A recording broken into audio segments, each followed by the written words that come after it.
Bueno, esta actividad que vamos a realizar hoy es el panel titulado La formación de docentes en el contexto contemporáneo. Y para ello me voy a permitir presentar a los distinguidos investigadores que nos acompañan. En primer término,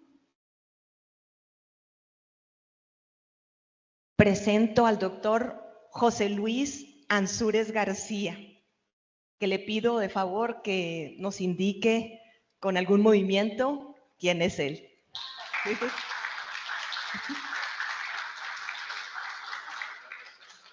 El doctor Ansúrez es maestro normalista egresado de la Escuela Normal de Torreón. Hizo una especialización en evaluación institucional pedagógica nacional en la unidad Ajusco.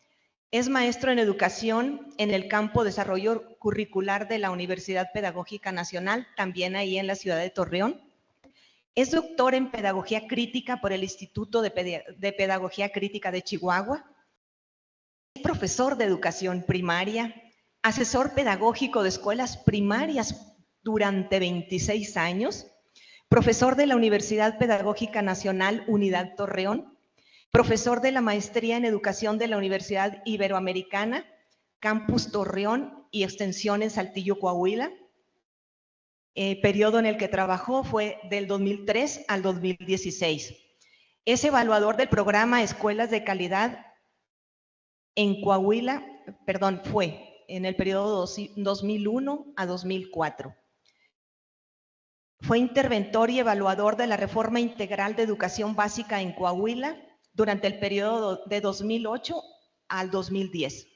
Ha participado en congresos de investigación desarrollando estudios sobre temas de política educativa acerca de los profesores de educación básica, de los aprendizajes de los maestros disidentes, violencia escolar y gestión. Miembro fundador del Observatorio Educativo de La Laguna Asociación Civil, miembro fundador y militante de la Coalición de Trabajadores de la Educación del Estado de Coahuila, fundador y militante del Movimiento Magisterial de Coahuila. Actualmente es presidente del Consejo Ciudadano de la Comisión Nacional de Mejora Continua y coordinador de los promotores de lectura del Fondo de Cultura Económica en Coahuila. Bienvenido, doctor Ansúrez.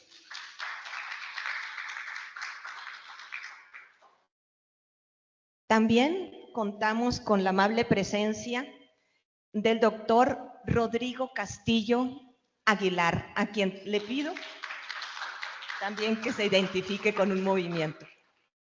El doctor Castillo es antropólogo social, maestro y doctor en pedagogía.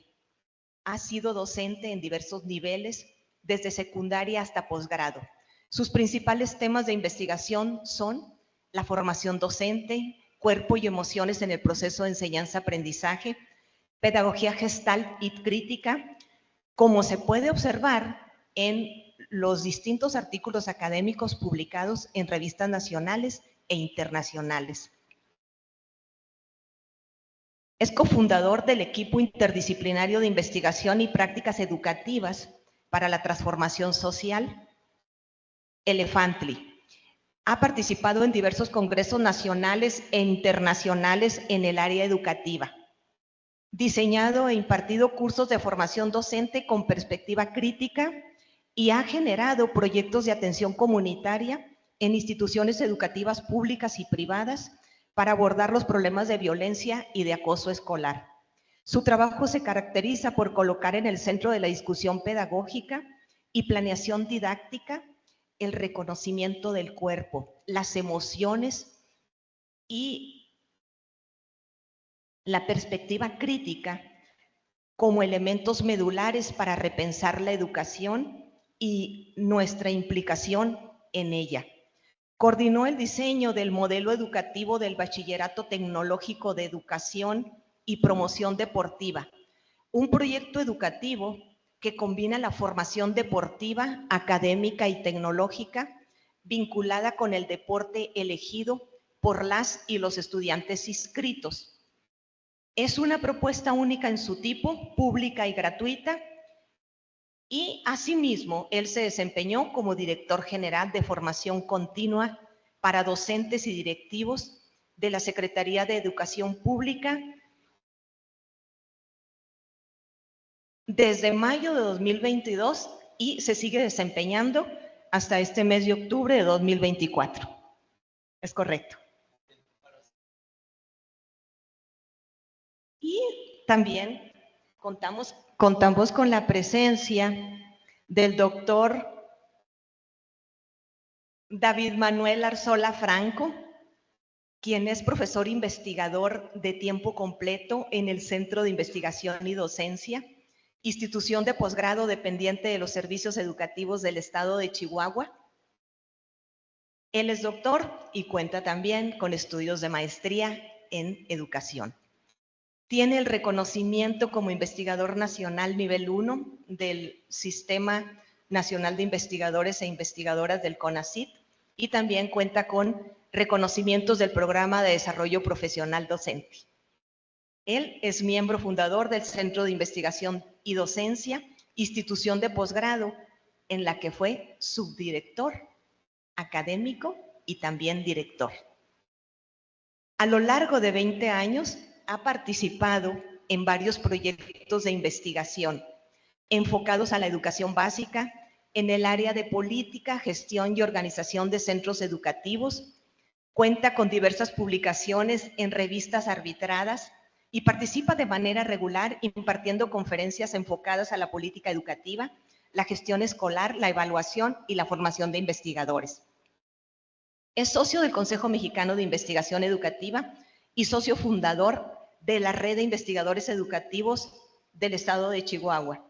Se desempeñó por 6 años como director de la revista de investigación educativa de esta misma red. Actualmente es coordinador del Cuerpo Académico Consolidado de Política y Gestión Educativa y coordinador del doctorado en Ciencias de la Educación del Centro de Investigación y Docencia.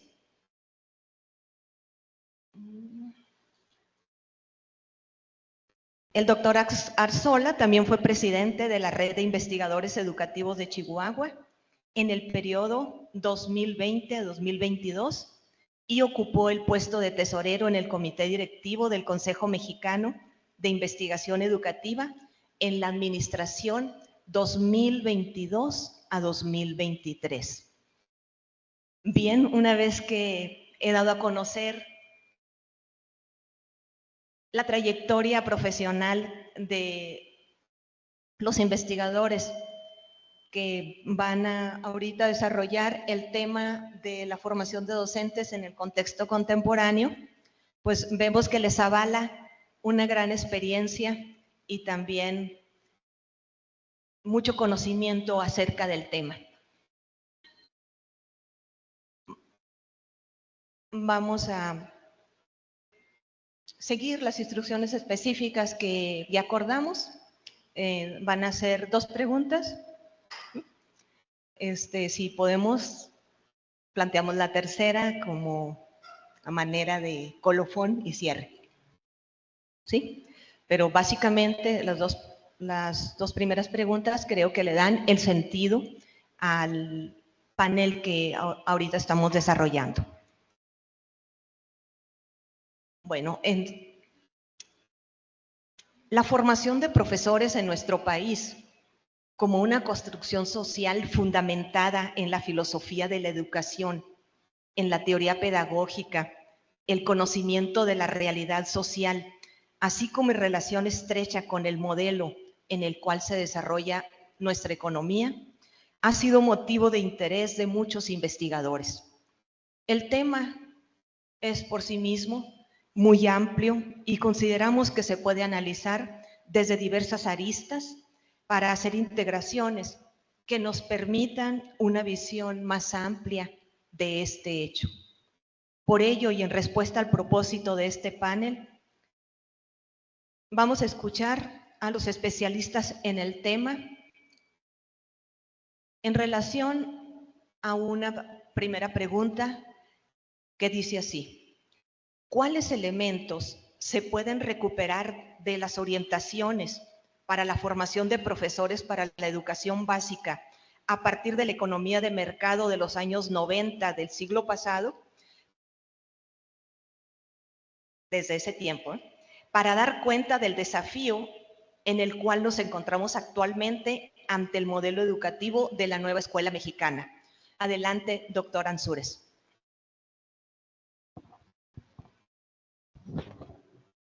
Buenos días. Buenos días a todos y todas.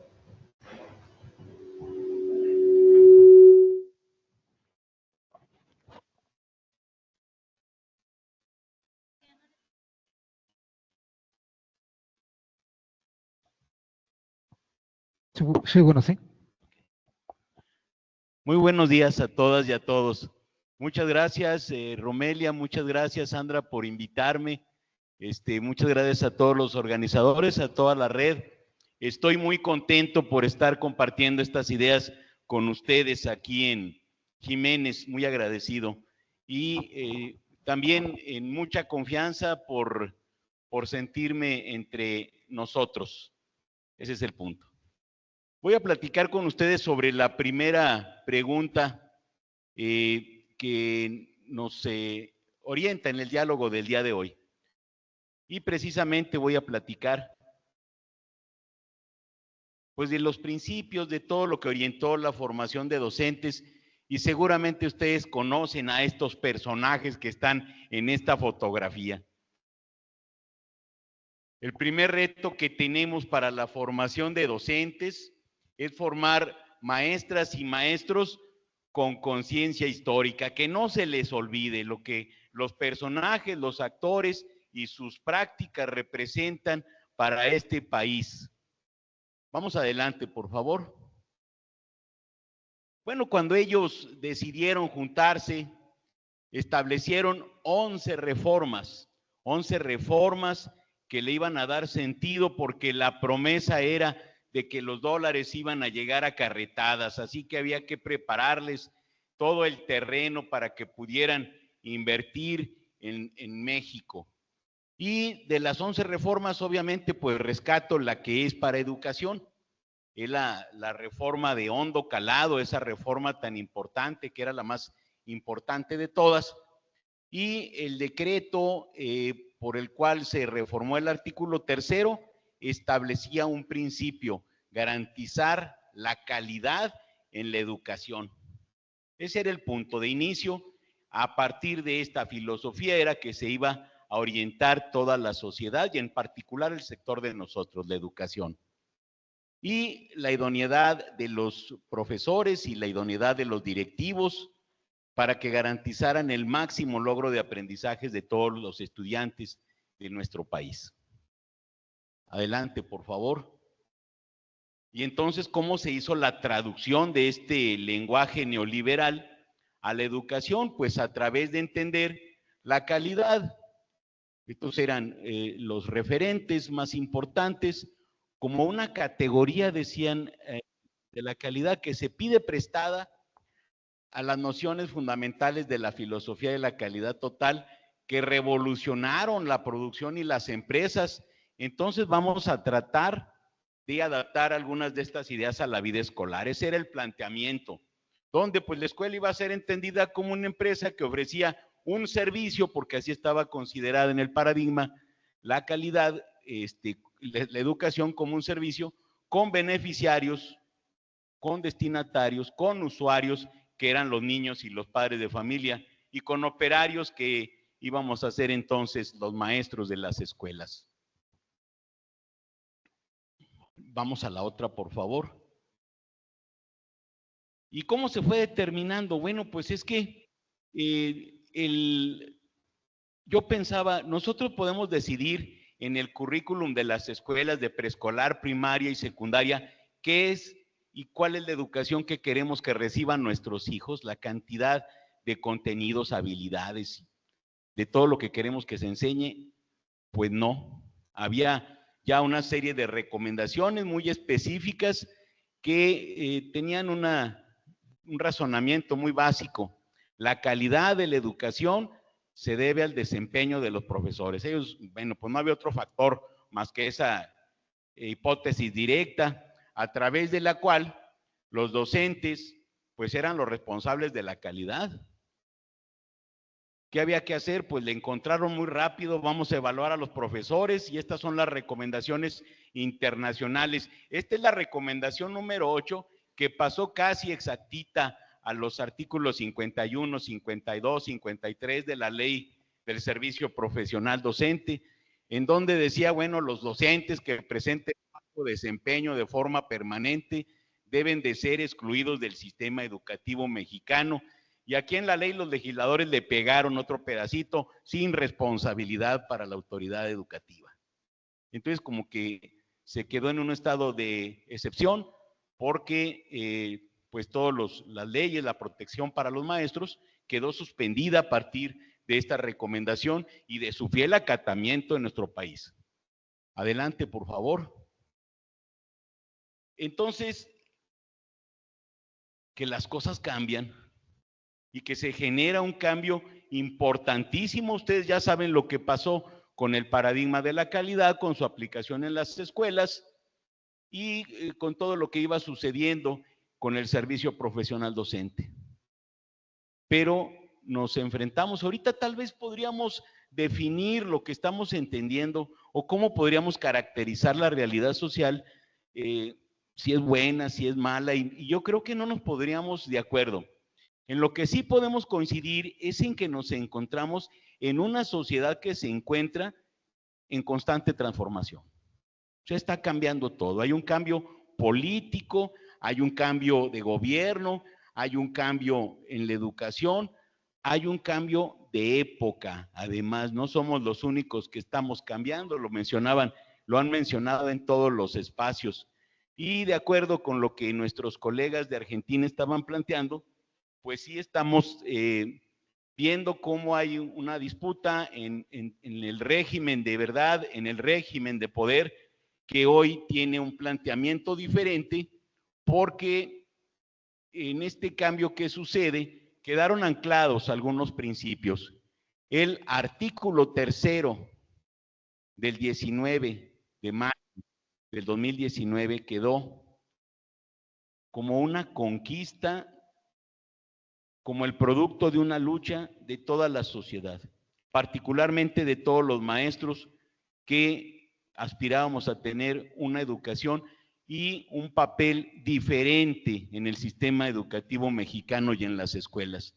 Y entonces están todos los planteamientos que nos exigen pensar en formar profesores que conozcan, dije ahorita, la conciencia histórica, pero que también conozcan las leyes, que sepan que hay una serie de elementos normativos que sustentan la nueva escuela mexicana y que es un planteamiento completamente diferente al anterior.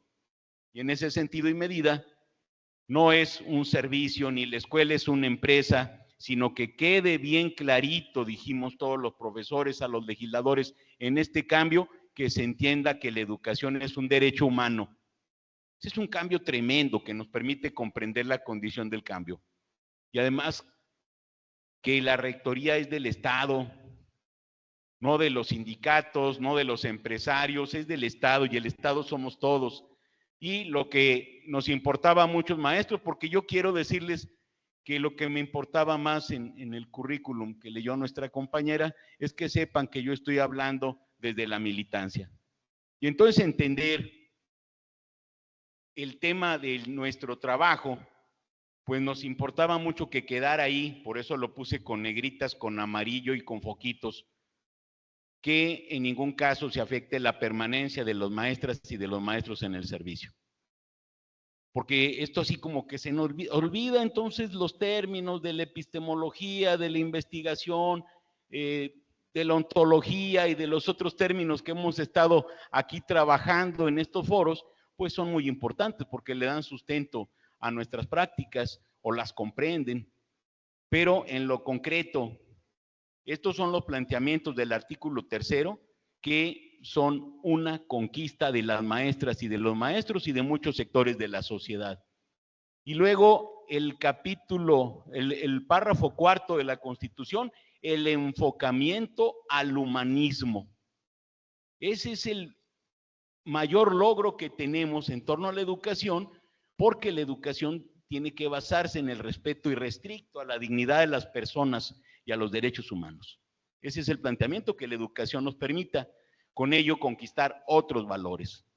Y pues algo que estaba determinado, el interés superior de las niñas, los niños, los jóvenes y los adolescentes. Este es el planteamiento de las leyes, este es el normativo.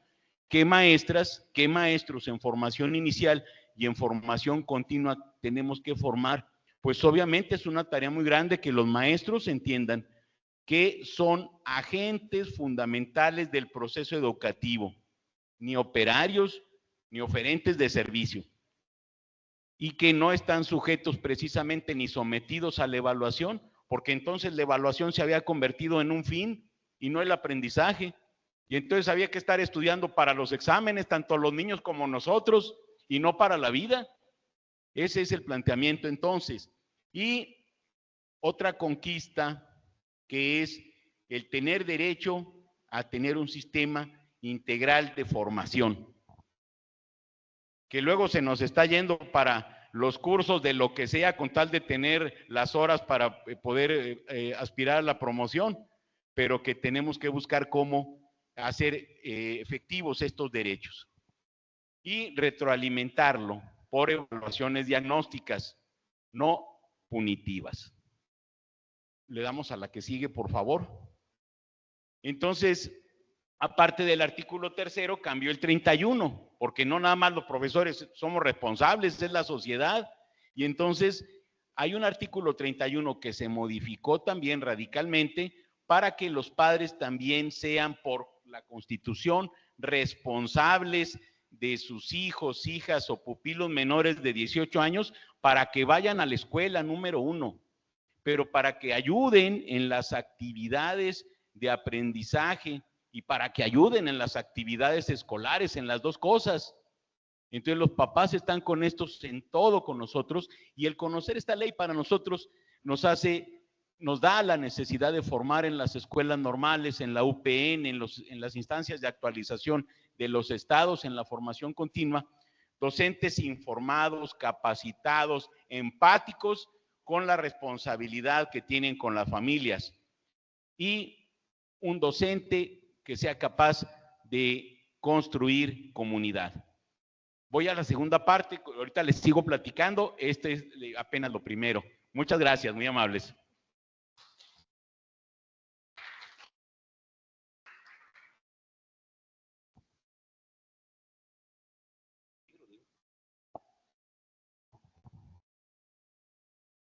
Hola, hola.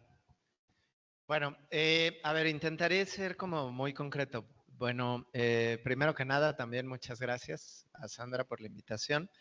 Voy a intentar como aterrizar en este primer momento cuáles son los antecedentes, porque si no tenemos claro esta lógica de los antecedentes, y yo me iría más atrás de lo que acaba de presentar José Luis, porque visto solamente desde ese lugar, pareciera que es un problema que viene solo de este sexenio, y no es así, eso es importante tenerlo claro.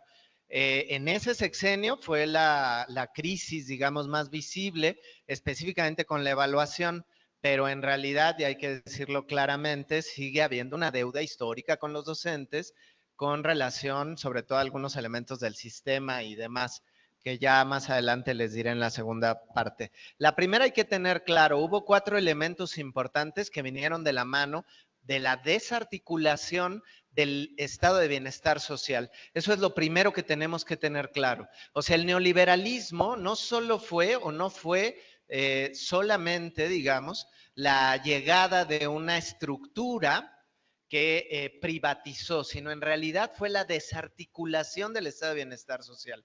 Y para eso habría que entender primero cuál era la premisa del estado de bienestar social. Y la premisa del estado de bienestar social era la premisa del Estado desde las lógicas posteriores a la Revolución Francesa, como la construcción, o sea, esto que se habla tanto del Estado como aquel que emerge de la decisión colegiada del pueblo, ¿no? O sea, esto que está definido en la Constitución, que ahora, so pretexto de la disputa con el Poder Judicial, bueno, en realidad con los intereses de ciertos gremios en el Poder Judicial, se habla de la soberanía y dimana en el pueblo, ¿no? ¿Y eso qué implica tiene en términos de la educación? Bueno, tiene una implicación. Evidentemente, hay una disputa epistemológica, hay una disputa axiológica y hay una disputa praxeológica. Y esto es importante tenerlo claro. Primero, hay una disputa epistemológica. Para poder romper la idea del estado de bienestar social, primero se tuvo que profundizar en distintos ámbitos el rompimiento con cualquier tradición de pensamiento crítico en la educación. Y eso obligó a profundizar las nociones, no solo positivistas y racionalistas en la educación, sino también utilitarias. Entonces, vamos a tener primero una apuesta por la desarticulación, en efecto, de la educación como un derecho humano. No solo de la educación básica, de la educación en general. Y entonces tenemos el intento desde los años 70, después 80 y luego 90, por la privatización de la Universidad Nacional Autónoma de México. Eso es una, por ejemplo. Tenemos, en segundo lugar, la desarticulación de los sistemas de educación media superior que generaban científicos. El Colegio de Ciencias y Humanidades en la UNAM, la aparición del CONALEP, como toda una estructura en media superior. ¿Para qué? Para empezar a generar la idea, epistemológicamente hablando, de que la educación tiene un único fin, es decir, que el conocimiento tiene un único fin. ¿Cuál es ese único fin? La producción en un sistema económico. Y entonces, ¿eso qué devino? Devino, ergo, en un alejamiento de la realidad entre la escuela y la comunidad. Y entonces ahora cobra sentido, y todos nos habrá pasado cuando fuimos estudiantes en licenciatura, y muchos, o en la normal, muchos incluso lo decimos cotidianamente. Yo entendí lo que me enseñaron en la escuela hasta que salí a la realidad, decimos, ¿no? Como si la escuela estuviera quién sabe en dónde. O sea, como si la realidad estuviera acá y la escuela estuviera abducida. Esa es la primera premisa. Pero ese es un rompimiento también axiológico. Hay una separación entre la escuela y las personas. Hay una de antemano construcción de la noción del otro ya predada. Y entonces, bajo esa idea, viene el segundo embate. El embate sobre la figura del docente como aquel sujeto que piensa. No necesitamos docentes que piensen, necesitamos docentes obreros. Y entonces construyo axiológicamente una noción sobre lo que los docentes son o deben de ser. Y entonces un docente, primero que nada, no se tiene que mover, por ejemplo, porque el docente no tiene cuerpo, no tiene emociones. Segunda, un docente no tiene que preguntar, cuestionar, no tiene que participar, él tiene que hacer. Y entonces voy generando una noción de lo que debe de ser, y la relación que establezco con ese otro axiológicamente va a partir de un elemento que considero ya de antemano práctico. Y entonces el estudiante tampoco tiene que ser alguien que piense, ni que transforme su realidad. Lo que necesito es que desarrolle, y ahí viene el tercero, las competencias necesarias le llamaron para la vida. Pero en realidad la vida, ergo, como la inserción a un sistema de producción específico y característico. Y entonces viene el tercer momento, un momento de rompimiento praxeológico.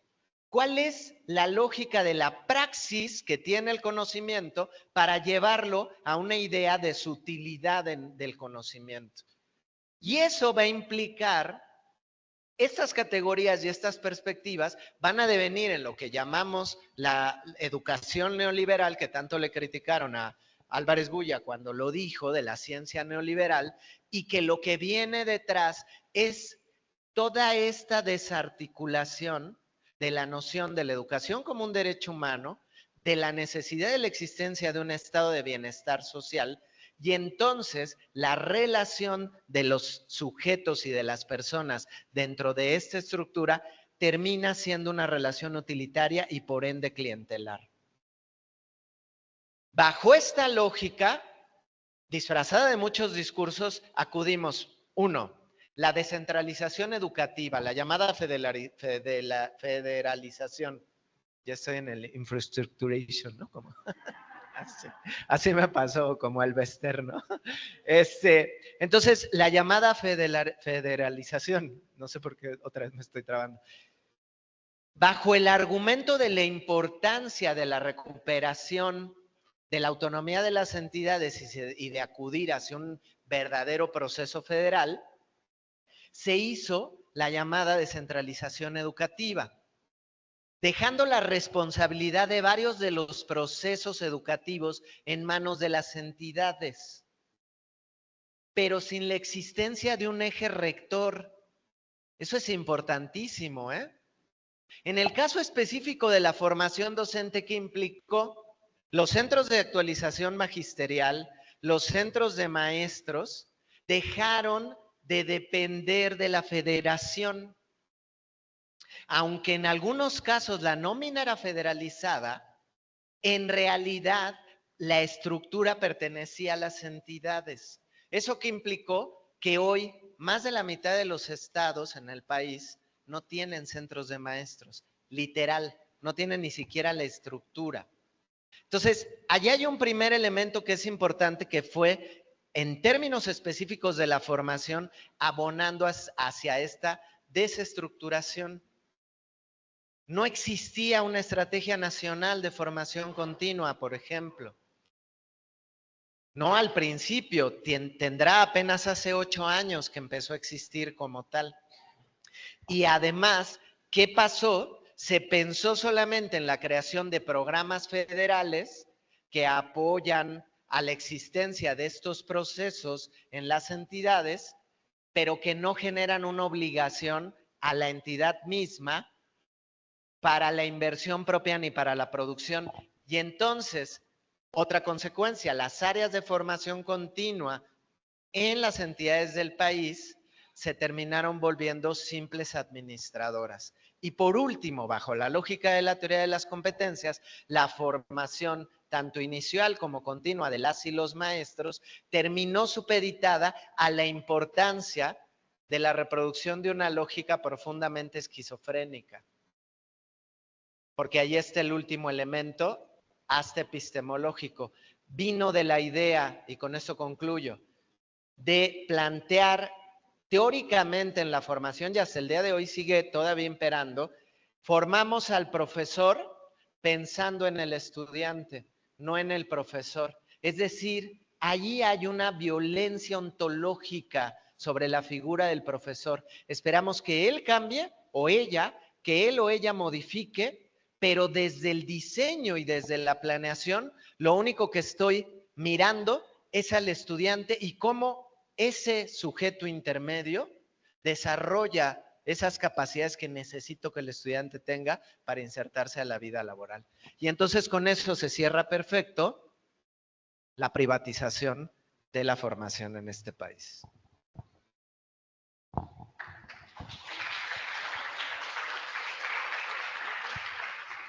Bien. Buen día.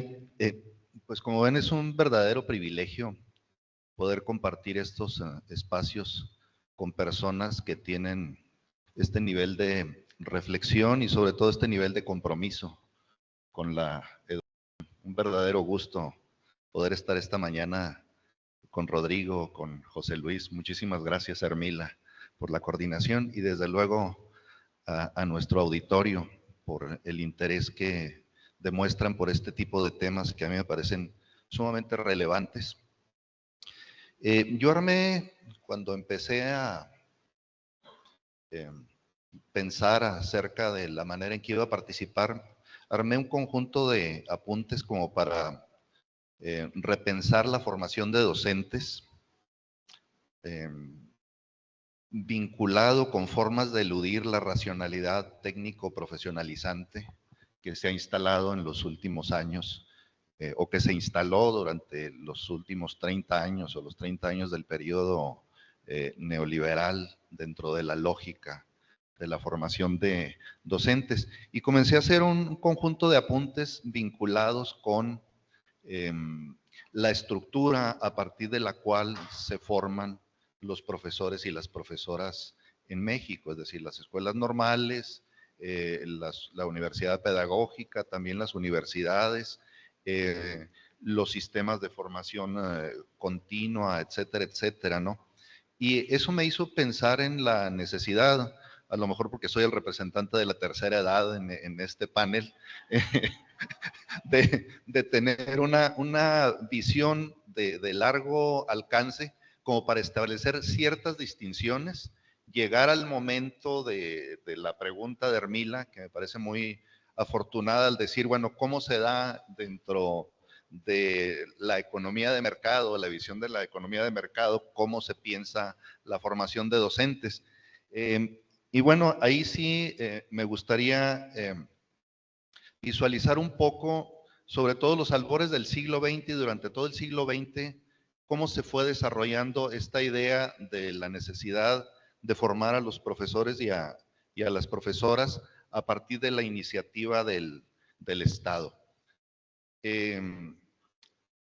Y cuando vemos el sistema era relativamente simple. Por un lado estaba la formación de los profesores a partir de las escuelas normales, pero evidentemente el gobierno no podría esperarse a que egresaran las primeras generaciones porque la demanda era enorme, la mayor parte de la población era analfabeta. Entonces, desde luego, se implementó un sistema de formación en servicio a través del Instituto Federal de Capacitación del Magisterio. Entonces, estas dos instituciones, una se encargaba de formar a los profesores y profesoras en las escuelas normales y otra se encargaba de formar a los profesores que habían sido contratados. Algunos tenían, la mayor parte tenían solamente estudios de primaria, eran contratados, comenzaban a ser profesores y luego se formaban como tales en el instituto, ¿no?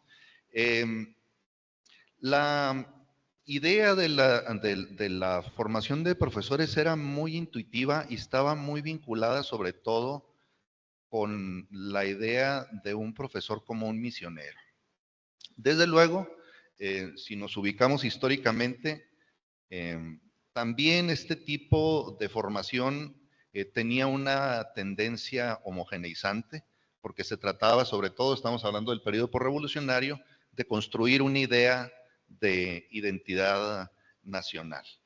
Entonces, a lo largo después del periodo revolucionario y hasta los años 70 más o menos, esta es la lógica con la que se va desarrollando la formación de profesores y profesoras. Pero comienzan a haber ciertos indicios a partir de los años 70, como la inclusión de la Universidad Pedagógica Nacional, pasan las escuelas normales de 3 a 4 años, los profesores que egresan de esas normales son bachilleres, tienen un bachillerato en humanidades, además del título de profesores y profesoras de educación primaria. Entonces se van agregando algunos elementos hasta que llega el punto de quiebre, y no es coincidencia que la pregunta venga con la cuestión del modelo de libre mercado, porque poco a poco vamos viendo cómo avanza un proyecto de muy largo alcance, con lo que coincido con Rodrigo. O sea, paulatinamente se va impostando una idea de la formación de docentes en este caso, pero de la educación en general, muy vinculada con decisiones de carácter económico que se toman a nivel internacional, no a nivel local, no a nivel de los estados nacionales. Va minando esta idea poco a poco los estados nacionales, la idea del Estado-nación, a través de la lógica de que el Estado es ineficiente y de que se tiene que adelgazar paulatina y sistemáticamente el papel del Estado, es decir, se abandona la idea del Estado benefactor y se empieza a promover la apertura de la educación al mercado, porque resulta que la educación es un negocio bastante redituable y es una cosa muy fea eso de que no haya competencia. La educación necesita entrar al mundo de la competencia para que sea de calidad, para que sea eficiente, y el Estado debe intervenir lo menos que se pueda en el campo educativo, es decir, tiene que ser la iniciativa privada la que de alguna manera brinde estos servicios. Y el Estado sistemáticamente tiene que irse retrayendo. Entonces ya a partir de los años 80 hay desde luego un punto de quiebre, un punto de inflexión con respecto a la manera en que se va visualizando la formación de docentes. Primero, a mediados de los años 80, viene la idea de la formación de las normales de un docente investigador y continúa de manera paralela ya no en el Instituto Federal de Formación del Magisterio, sino los centros de actualización del magisterio y la UPN, ¿no? Pero a partir de ahí, a partir de los años 90, sobre todo con el Acuerdo Nacional para la Modernización de la Educación Básica, que yo considero que es el parteaguas justamente, y el arranque de todo este proceso que culmina, que tiene su punto culminante con lo que mencionaba José Luis en el 2013, hay un quiebre, hay una inflexión con respecto a la visión de la educación y el desarrollo de la misma. Entramos a la idea de un docente o de una lógica de formación profesionalizante, donde se tiene la idea de que el docente es un experto, es un especialista, pero curiosamente hay una contradicción profunda porque lo que en el fondo se está formando es un operador de programas, es decir, un técnico de la educación y desde luego un docente acrítico, es decir, que no tiene la iniciativa, sino simplemente cumple con lo que el currículum establece. Y si le echamos un ojo al sistema de formación, vemos que se vuelve terriblemente abigarrado.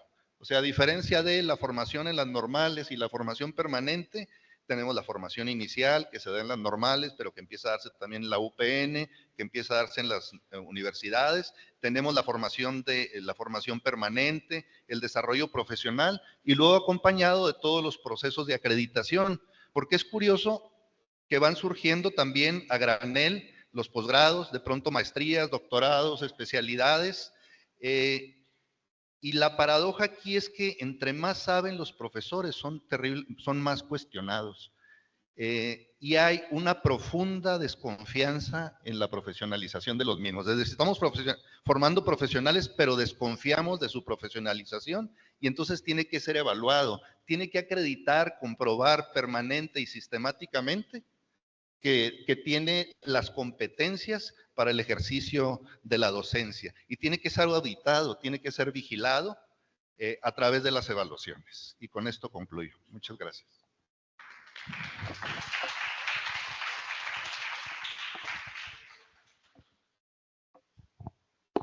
Bueno, pues continuamos. Voy a hacer unas recuperaciones cortas, porque yo sé que cada quien está haciendo su dinámica de pensamiento con respecto a lo que nos han planteado los especialistas.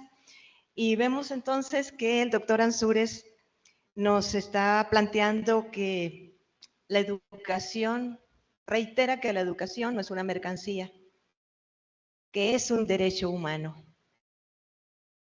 que en los tiempos del modelo de la calidad educativa,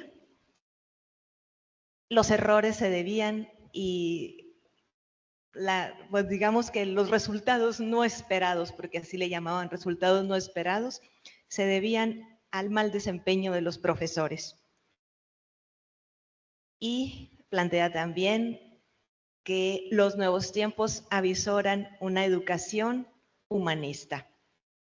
Del doctor Rodrigo, vamos a recuperar esa ruptura en las 4 dimensiones que nos habló: epistemológica, ontológica, ideológica y praxeológica, que probablemente va a continuar con sus respuestas.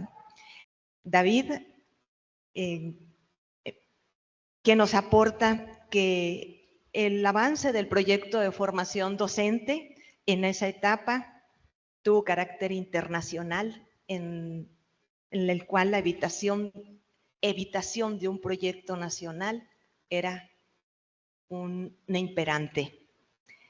Entonces, en estos sentidos y de los que ellos gusten aportar, ahora la pregunta consiste en que, según la realidad que vivimos y el desarrollo del proceso de la nueva escuela mexicana, ¿cuáles elementos están siendo considerados para la formación de profesores, tanto en la etapa inicial como en la permanente? Vamos a ubicarnos ahora sí en el momento que vivimos. Yo voy poniendo un reto, voy poniendo una cosa que sucede y luego voy poniendo un recuadro con el reto que implica en la formación de maestras y maestros. Entonces aquí, cuando se modifica el artículo 3 de la Constitución con lo referente a la permanencia, yo les había comentado, pues tenemos que formar un docente con conciencia histórica y sujeto de derechos, porque vamos a formar niños, niñas, adolescentes, jóvenes, sujetos de derechos en la escuela, y resulta que nosotros no lo somos. Entonces tenemos que asumirnos en ese sentido desde la escuela normal, desde la formación inicial. Vamos a la siguiente, por favor. Y este es en el mismo orden. Un tema que nos costó muchísimo en la Cámara de Diputados, sobre todo, fue cuando planteamos el 16º transitorio del artículo 3. Era que se regresara el 123 apartado B como referencia para nuestra defensa, porque lo habían quitado, porque estábamos en la excepción, estábamos en el desamparo. ¿Qué decía eso? Bueno, pues todos los derechos que tenemos, pero había uno, por ejemplo, uno que siempre me ha llamado mucho la atención, el derecho a tener una representación laboral, el derecho a tener sindicato. Pues todo ese sexenio no tuvimos sindicato, hagan de cuenta que no existía constitucionalmente, pero los del sindicato no sabían y muchos maestros tampoco. Entonces el sindicato andaba convirtiéndose en una estructura de servicios para poder sacar ahí con ellos la tarjeta de SAMS y otras cosas, pero no defender nuestros derechos, no ver cómo estaban corriendo a los profesores. Eso era inadmisible. Entonces, ese es el tema, que nos asumamos como sujetos de derechos para que podamos a la vez formar en la escuela lo mismo. Vamos a la siguiente, Juan. Y entonces, pues hay una diferencia entre la pedagogía neoliberal y lo que estamos construyendo hoy. Y esa diferencia nos obliga a nosotros a pensar en el ciudadano no como lo tenían pensado ellos. Ellos estaban hablando de un trabajador técnico capacitado. Nosotros no vamos a formar capital humano.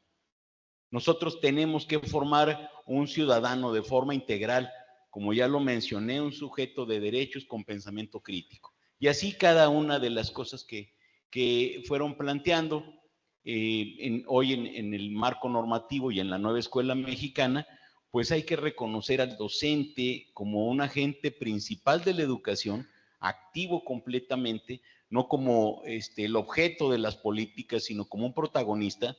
Y eso es un reto en la formación muy grande, porque para poder implementar la nueva escuela mexicana, la formación nos demanda que entendamos que la escuela es un espacio de emancipación, que entendamos que la escuela es un centro de aprendizaje de la comunidad, pero también un lugar para el bienestar y algo valiosísimo, para el buen trato.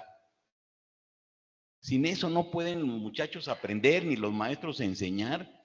Entonces esa es una cosa que nos obliga a que la consolidación requiere de un profesor formado desde las escuelas, de todas las universidades que ofrecen educación inicial, con preparación, con una definición clara, con disposición además para hacerlo, y que sea sustantivamente con un perfil político, porque a veces nos estamos preocupando más en qué formato vamos a hacer la planeación.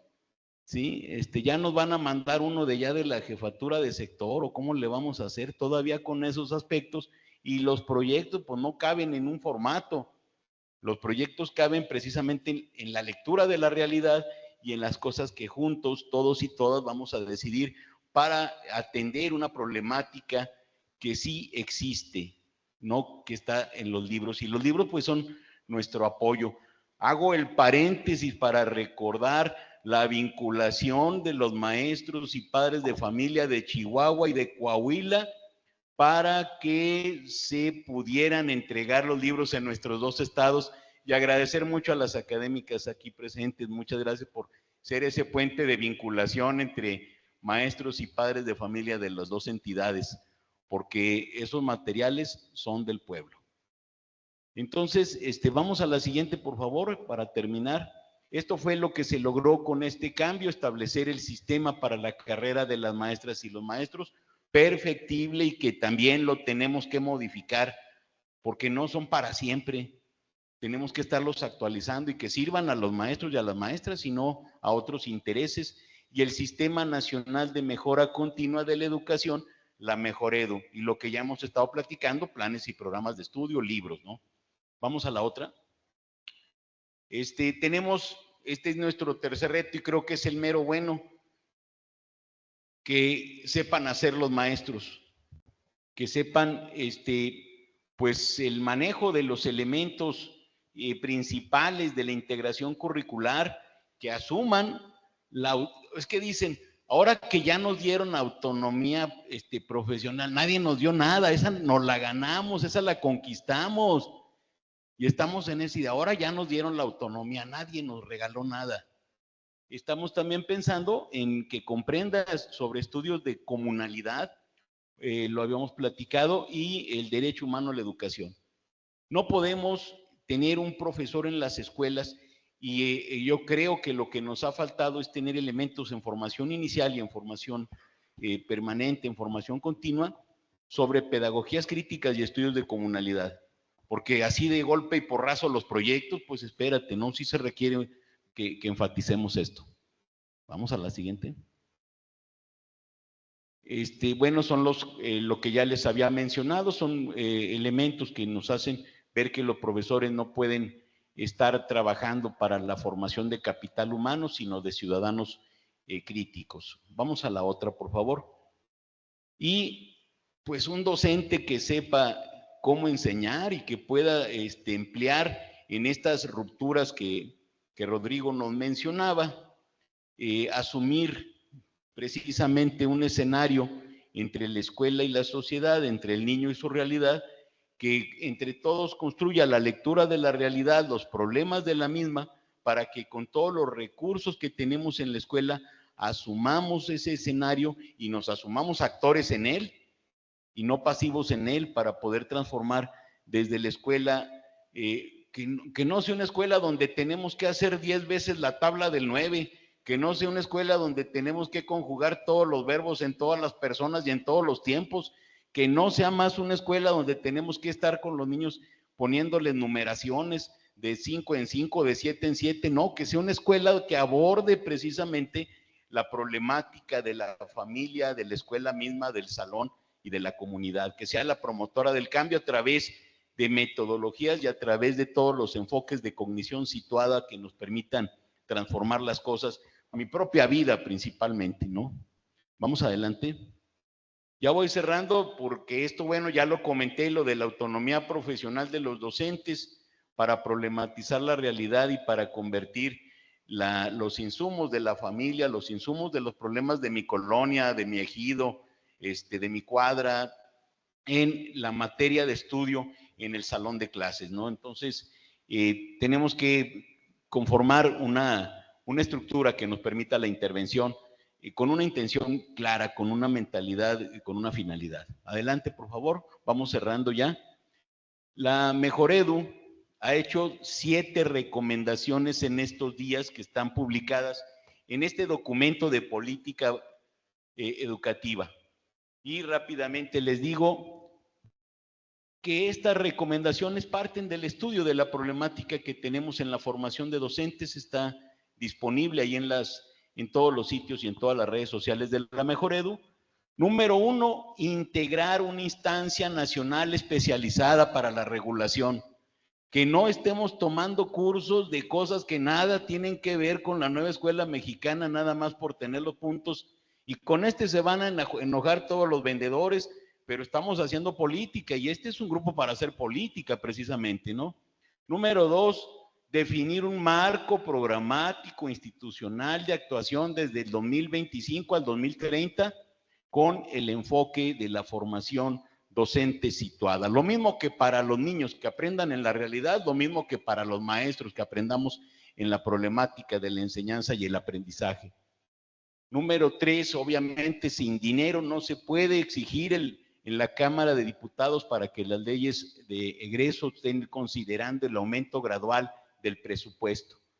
Robustecer, ya Rocco nos platicó de esto, en cada entidad federativa las áreas de formación continua para educación básica y construir las de educación media superior, porque sí tenemos que tener los centros de maestros o la instancia que se decida para tener una estructura que se dedique a eso y no que esté todo disperso y cada quien haciendo lo que le dé su gana, ¿no?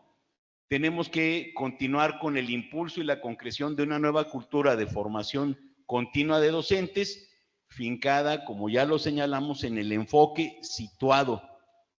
Y por último, el 6, si no hay un acompañamiento cercano a este proceso, no podemos dejar que los procesos fluyan solos, sino acompañarlos para ayudarlos, acompañarlos para fortalecerlos y considerar fortalecer la participación de los actores educativos claves en la formación continua.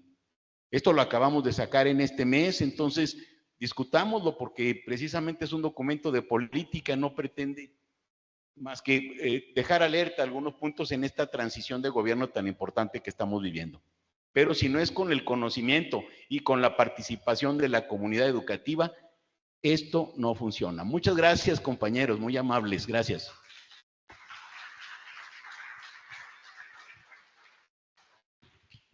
Hola, hola.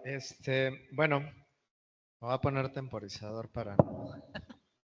En realidad, una buena parte de las cosas que me parecía importante plantear ya las ha puesto sobre la mesa José Luis. En ese sentido, me parece importante como hacer hincapié en algunos elementos. ¿Qué implica, y dando seguimiento a lo que planteaba, qué implica la publicación del plan y los programas de estudio para preescolar, primaria y secundaria 2022? Ojo, no olvidar que también se está modificando el marco curricular común de media superior, aunque el subsecretario en turno, cuando se publicaron, se resistió a los cuestionamientos y críticas que se le hicieron al primer planteamiento, pues afortunadamente ya se está reconfigurando nuevamente. Y que también las normales están inmersas en una perspectiva un poco para intentar avanzar hacia eso, ¿no? Entonces, lo primero que diría es que se necesita que existe una congruencia en la formación inicial y continua de los docentes. Al día de hoy todavía no existe, es decir, mientras a los normalistas se les está formando con una serie de discusiones y referentes teóricos, metodológicos, a los docentes se les está pidiendo, cuando ya están frente a grupo, que desarrollen o que tengan otras habilidades y otros conocimientos que no se les fueron dados muchas veces en su formación inicial y muchas otras ni siquiera en su formación continua, ¿no? Creo que esa es una primera cosa que exige la nueva escuela mexicana. La segunda, y que implicará la reconfiguración de los planes y programas de estudio de formación inicial y amén de lo que presentó ya también José Luis, planteado por Mejor Edu, para la formación continua. Me parece que un segundo elemento y que es importantísimo es la formación tanto inicial como continua tiene que hacerse y asirse de las discusiones teóricas en torno a las teorías de la complejidad, las perspectivas decoloniales y críticas y las metodologías sociocríticas en la educación, porque no están presentes. Y no están presentes tampoco en las perspectivas de formación. Y esto es muy importante porque es el sustento teórico metodológico del plan y los programas de estudio.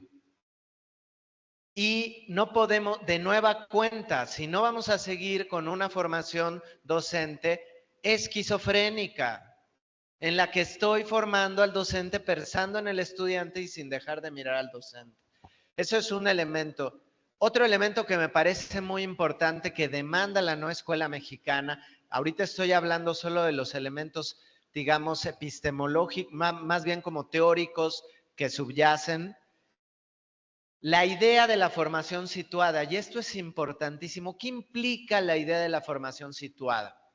La noción de la categoría de situado viene desde la idea del conocimiento situado. Es algo que no es nuevo, fue puesto sobre la mesa desde los años 70, después 80, con todo el boom de las discusiones, digamos, críticas y de las pedagogías activas. Y desde ahí también la epistemología recuperó algunos elementos para la discusión sobre el conocimiento situado. ¿Y qué implica y cómo se aplica a la formación? Bueno, así como es igualmente de absurdo que en Tabasco, en una escuela inserta en la selva, el profesor les enseñe el ciclo del agua en un pizarrón, así es igual de absurdo que le estemos enseñando a los docentes o que pretendamos formar a los docentes hablando solo de la importancia del desarrollo de ciertas habilidades didácticas o de ciertas competencias con referentes, uno, europeos, con ejemplos de escuelas en Suecia, Finlandia, y tres, sin la recuperación de los fenómenos, problemas, contextos y territorios en los que ellas y ellos ponen en práctica su labor. La formación situada obliga a hacer una adecuación curricular y pedagógica de todos y cada una de las propuestas formativas que le son dadas a los docentes para que los ejemplos, los referentes, las nociones, las perspectivas que subyacen a la explicación de los pretendidos contenidos que se pretenden compartir estén siempre con base en la lógica de los ejemplos y del territorio que ellas y ellos les toca poner en práctica. Para eso, la formación situada implica el rompimiento primero desde el diseño como algo que esté en el escritorio. Obliga a reconocer el diseño de la formación a partir del diálogo con las y los docentes. Es decir, es romper la idea del especialista que viene a iluminar a los docentes. Es una formación que de principio lo que propone es el diálogo con las y los docentes, en el que los contenidos son el pretexto, los contenidos no son el objetivo. El punto central es la reflexión sobre la práctica, porque estamos esperando que las y los maestros modifiquen su práctica a partir de decirles modifica tu práctica. Y es tan absurdo como ir con una persona diagnosticada con depresión crónica y decirle, es que ya no estés deprimido, mira, la vida es bien bonita. Así de absurdo es.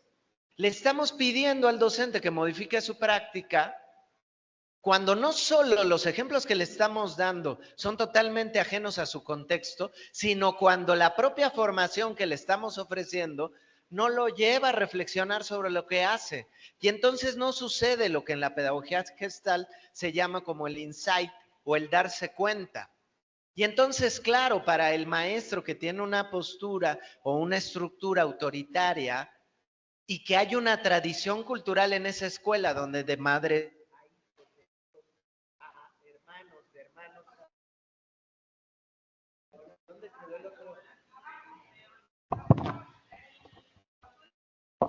no, pero no, ya. Y entonces, donde hay una tradición de conocer que ese es el maestro regañón, y entonces los niños llegan y ya no lo cuestionan. Entonces, claro, el maestro lleva 20 años enseñando así y va a decir, a mí me funciona. Y entonces incluso hoy va a apelar a la autonomía profesional para decir, yo en el ejercicio de mi autonomía voy a seguir reproduciendo eso porque a mí me funciona.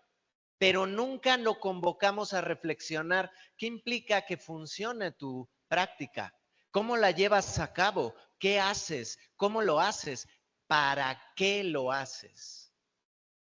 Y entonces ahí entra en relación otro elemento. Estructuralmente, ese es el otro. Tiene que haber una preocupación legítima de los gobiernos en turno por la formación no de dientes para afuera. Y entonces aquí voy a decir algo, al fin me importa, ya no estoy ahí. Cuando yo llego a la Dirección General de Formación Continua de Docentes y Directivos, no existía ninguna estructura ni ningún tipo de regulación que validara como tal la formación. Había algo que le llamaban el Comité Nacional, pero dicho por una de las directoras de la Dirección General en una reunión: ay, mire, director, la verdad es que éramos yo y mis compañeras decidiendo qué curso tenía que pasar y cuál no. Ese era el Comité Federal. Y en los estados ni siquiera existía muchas veces, o existía una, simulación similar. Entonces, ¿qué pasaba? Terminaba siendo la decisión de la persona que ocupaba el puesto que en su momento yo ocupé, o que ocupa hoy los responsables de formación continua de cada entidad. Entonces, ¿qué fue lo primero que se hizo? Pues la regulación, no solo nombrarlo, sino regularlo. La regulación de un comité nacional con una estructura, con una normativa, con un documento que a su vez regula los comités estatales. ¿Cuál era el siguiente paso? Pues la creación de un sistema integral, que además la Constitución nos obliga a tener. O sea, hoy por hoy, la Secretaría de Educación Pública, el titular de la Unidad de Promoción de Equidad y Excelencia Educativa, están en una falta legal. Y las secretarías de educación de las entidades, y hay que decirlo claramente, sobre todo ahora que está muy en boga el tema del cumplimiento o incumplimiento de las leyes, ¿no? Hoy por hoy están fuera de ley, porque la propia ley secundaria establecía que la Secretaría de Educación Pública y las Secretarías de Educación de los estados tenían hasta 2019, si no estoy mal, 2020 fue la prórroga, para tener un sistema integral de formación, capacitación y actualización. Y yo les voy a decir una cosa: cuando yo estuve en la Dirección General, avanzamos en un diálogo con básica, media superior y superior, nos acercamos al área jurídica. Hay un documento ya, porque la recomendación es que hubiera un acuerdo intersecretarial para la regulación del CIFCA. Hay un documento ahí, pero el documento no avanza. Y como no hubo una indicación expresa en su momento de la secretaria, pues no se siguió ni siquiera con las mesas de diálogo para la construcción del CIFCA, del documento regulatorio. Entonces, ahí, pues por supuesto que hay algo, y que es una deuda del propio gobierno saliente y que sigue siendo del gobierno entrante, porque la existencia de un sistema obliga a las entidades a tener un presupuesto que permita poner en práctica ese proceso de regulación. Sin duda, ese es uno de los grandes retos. Y la última, y con esto cierro, se tiene que consolidar el avance hacia la lógica de los programas justo que proponen los criterios que publica Mejoredu, pero que tampoco es de Mejoredu. Ya tiene mucho tiempo esas discusiones teóricas, hay que decirlo.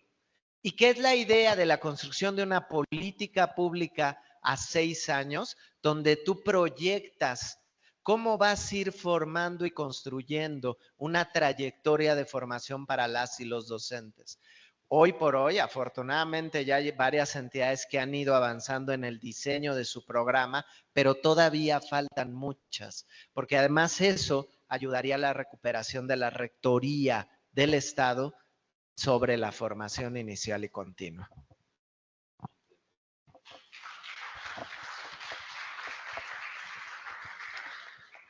Bueno, para continuar con esta idea, la primera parte de mi participación estuvo centrada en estos momentos coyunturales, y yo decía, tenemos que hacerlo para establecer ciertas distinciones, ¿no? Entonces, en los años 90 hay un punto de inflexión a partir del cual se comenzó a desarrollar un proyecto a largo plazo. A partir de 2018 asistimos también a un quiebre, a un momento coyuntural. Sin embargo, pues es el arranque, porque a la vez que se están haciendo propuestas intentando construir, se tiene que desmantelar todo un andamiaje construido durante 30 años. La resistencia, los intereses, las presiones internas y externas están ahí todavía. Citando a Monterroso, el dinosaurio todavía está ahí, ¿no? Aquí lo interesante, que bueno que coincidimos, ¿no? Lo interesante es que estamos discutiendo esto. Yo creo que es lo importante, ¿no? Hay un planteamiento desde el humanismo mexicano que a mí me parece que es sobre todo una provocación para que podamos discutir, reflexionar e ir generando poco a poco ideas con la finalidad de que éstas se conviertan en propuestas, estrategias y sobre todo en acciones. A mí me parece, comencé a pensar en 4 ideas que me parecen atractivas y con las cuales desde luego me gustaría discutir a lo largo de este tiempo, ¿no? A propósito de pensar de la idea de pensar la formación de docentes de largo alcance, ¿no? Sobre todo la idea del docente como un aprendiz. Número 2, los educadores y la necesidad de los procesos dialógicos, la docencia como una misión y la labor artesanal de los educadores. Las primeras 2 ideas, la del docente como un aprendiz y la de los procesos dialógicos, pues son una herencia de Paulo Freire, ¿no? Para Freire la educación era sobre todo un encuentro y un proceso de diálogo, donde hay una idea que a mí me parece muy poderosa, ¿no? Los educadores, en la medida en que educamos, somos educados. Y el educador, en la medida en que es educado, se convierte también en un educador. Entonces hay un proceso dialógico e indisoluble en esta relación entre educadores y educandos. La tercera idea, la de la docencia como una misión, a mí me viene de 2 lados. Uno, de la experiencia de la Escuela Rural Mexicana en el siglo XX, de la que ya hablé en la primera parte cuando estuve contextualizando. Y la otra viene pues, de uno de los pensadores, de los filósofos más relevantes de los últimos tiempos, que es Edgar Morin, cuando señalaba que la docencia no puede ser una profesión, o no solamente puede ser una profesión o una especialidad, que tiene que ser sobre todo una labor de salvación pública, porque supone arte, fe y amor, que son elementos que muchas veces dejamos fuera a la hora de pensarnos como educadores. La cuarta idea viene de una conversación que tuvimos de manera reciente con la doctora Rosa María Torres, quien hablaba de los profesores como artífices o artesanos de su propio saber, donde sí resultaba relevante desde luego el producto, hacerlo bien, hacer bien nuestro trabajo, pero sobre todo el procedimiento, o sea, a cada paso y en cada caso, es decir, la idea del contexto. Y de ahí viene también la idea de que no se forma a los docentes. En todo caso, las estrategias tienen que ser diseñadas para apoyar a los docentes en su propia formación, en su propio desarrollo, ¿no? Entonces, a partir de estas 4 ideas, volvería a ¿qué es un profesional de la educación? ¿Es un especialista? ¿Es un experto? Yo digo que un profesional de la educación no puede ser eso. Un profesional de la educación tiene que ser un generalista, porque tiene que responder al contexto. Esta cuestión del conocimiento situado, ¿no? Sobre todo porque por el carácter mestizo, híbrido que tiene la educación. En buena medida, nuestra materia de trabajo es tributaria, pues de lo que se llama ciencias de la educación, ¿no? De la psicología, de la sociología, la historia, la antropología, etcétera, etcétera, ¿no? Pero al mismo tiempo requerimos de las matemáticas, de la física, la química, etcétera. ¿Cuándo acudimos a eso? Pues en realidad cuando lo necesitamos, cuando nuestros estudiantes, cuando el contexto, las circunstancias lo requieran, tenemos que tener la flexibilidad necesaria como para ir tejiendo este conjunto o este entramado complejo de relaciones vinculadas con el conocimiento y su correlato en el contexto. Por eso, desde mi perspectiva, quisiera subrayarlo, un profesional de la educación tiene que ser un generalista, alguien que esté preparado para lo inesperado.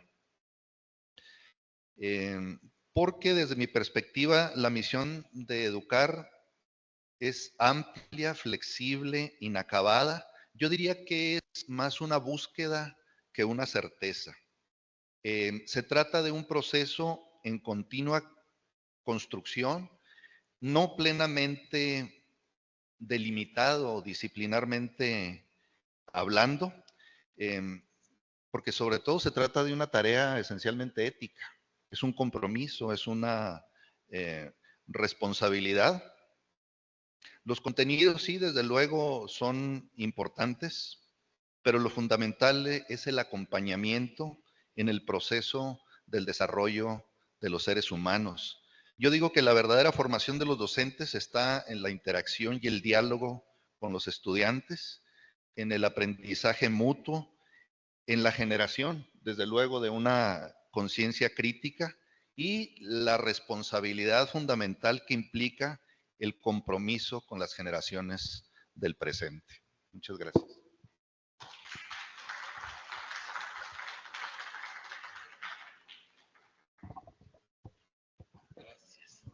Sí.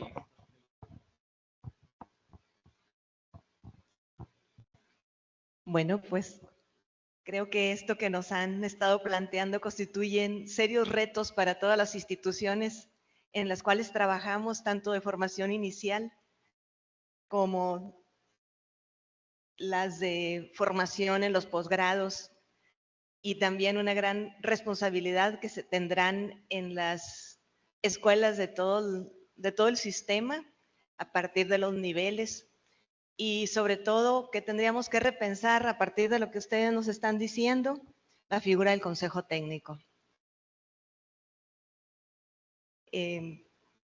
Pero no soy yo la que tengo que hablar, ni tampoco girarle las preguntas, sino son nuestros compañeros que nos están escuchando.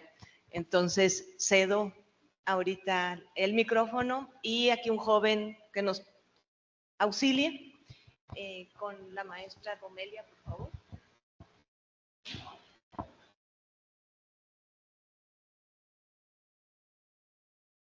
Yo sé que ustedes no tienen una bolita de cristal, eso me queda muy claro, pero sus expectativas, a lo mejor no de todos, no le hace que no es una pregunta que me tengan que contestar todos, pero ¿qué expectativas tenemos con el nombramiento de Mario Delgado como secretario de Educación hacia la formación continua?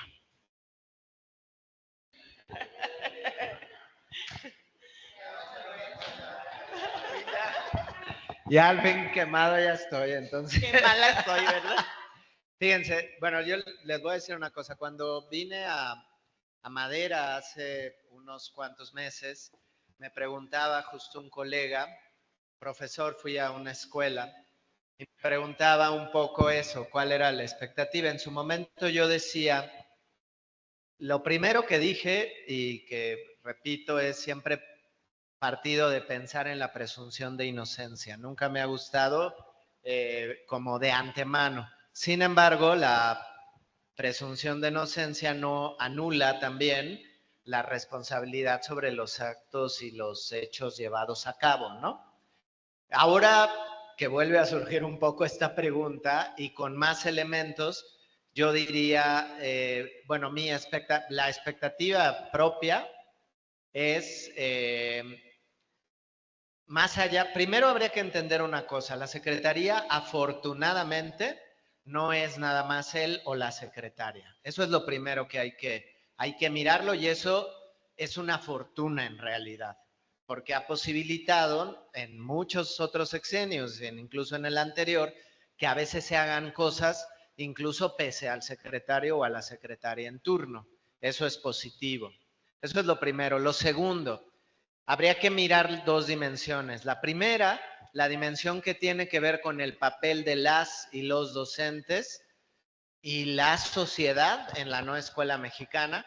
Y ahí yo creo que hay una cosa que es muy importante, y es todos y todes quienes estamos interesados e interesadas en la educación y en una educación crítica, tenemos que empujar desde la trinchera en la que estemos el fortalecimiento legítimo y real de la nueva escuela mexicana, para que eso no continúe o no se vaya hacia una simulación. Eso es lo primero, y ahí me parece que es muy importante. Ayer yo lo decía en otra mesa, las investigadoras e investigadores en este país, las universidades, no podemos seguir olvidando el compromiso social que tenemos. Ese también fue uno de los triunfos de lo que yo explicaba en los distintos planos. La idea de que el investigador y la universidad no tienen nada que ver con lo que está pasando en la realidad social, porque nosotros estamos aquí discutiendo en el metachoro. Pues no. O sea, tenemos una responsabilidad, y las universidades están obligadas a volver a abrir sus puertas para acercarse a la realidad concreta. Y yo diría, las y los investigadores en educación tenemos la obligación de que esto que estamos discutiendo vaya mucho más allá de lo que estemos aquí y se traslade al trabajo con las y los docentes, y los empujemos y acompañemos a seguir empujando la existencia de la nueva escuela mexicana. Porque algo que ha dicho varias veces Marx, y que la verdad tiene razón, es incluso allá dentro de la Secretaría, desde el sexenio anterior y en este sexenio, hay gente que no le interesa que la nueva escuela mexicana avance. En acciones, en discursos, o sea, a mí me queda muy claro que el sistema integral de formación no haya avanzado, pues no es una cuestión nada más de no, a mí hasta que no me diga la secretaria no lo hago.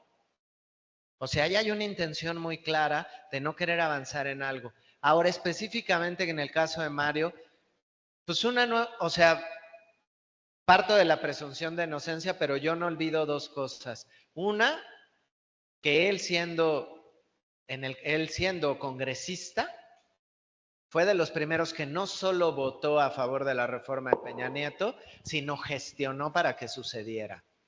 Pues eso hay que tenerlo claro, y ahí decía José Luis, no podemos olvidar la conciencia histórica. ¿Que una persona puede cambiar? No lo dudo. Segundo mensaje que a mí en lo particular me preocupa, de los primeros momentos en los que aparece públicamente después de ser nombrado, es al lado del líder sindical del CENTE.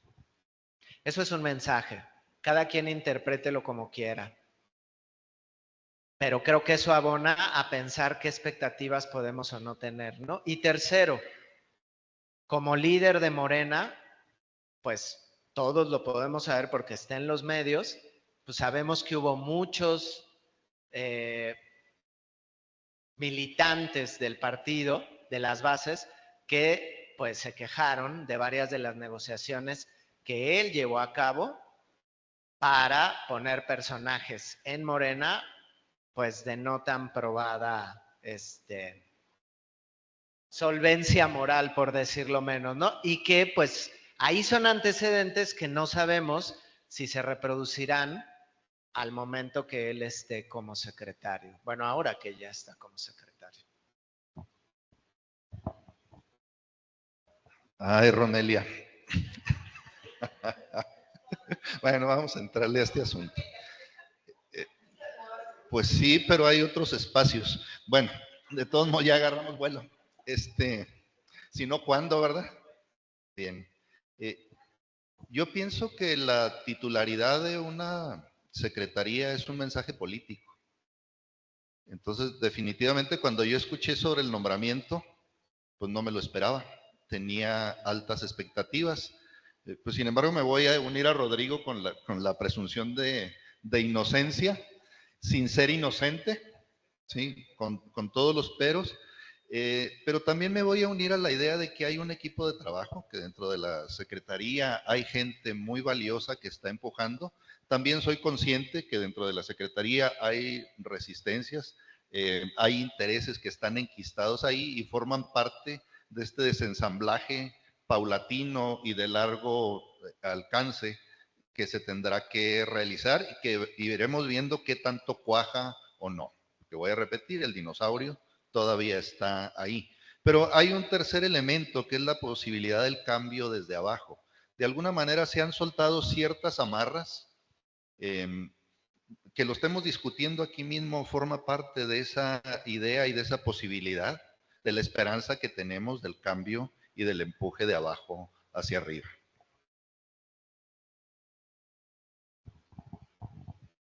Yo sí tengo una alta expectativa de que el secretario de Educación dialogue con todos los sectores interesados en el cambio que está viviendo este país. Tenemos muchas asignaturas pendientes. El tema de la revalorización de los maestros es el primero. Todavía no hay un reconocimiento, todavía los maestros no están bien pagados, todavía están sometidos al esquema darwinista de créditos, y creo yo que eso se tiene que cambiar. Todavía falta mucha inversión en las escuelas, se necesita todo en las escuelas. Si no hay materiales, si no hay recursos, no se puede trabajar en una escuela que está en mi región a 42 grados de temperatura y sin sistemas de clima. Creo que se tiene que trabajar todos los aspectos, entre ellos yo creo que que hoy tratamos de la formación docente. Pero particularmente, específicamente, yo tengo expectativas de que el secretario de Educación pueda tratar un asunto muy, muy particular con la Comisión Nacional de Mejora Continua, pero voy a aprovechar para hacer un llamado y un pronunciamiento y aprovechar también que están ustedes aquí, los investigadores, en este evento. A las personas legisladoras del Congreso de la Unión, a la sociedad mexicana, a la comunidad educativa, contribuciones de Mejoredu a la nueva escuela mexicana.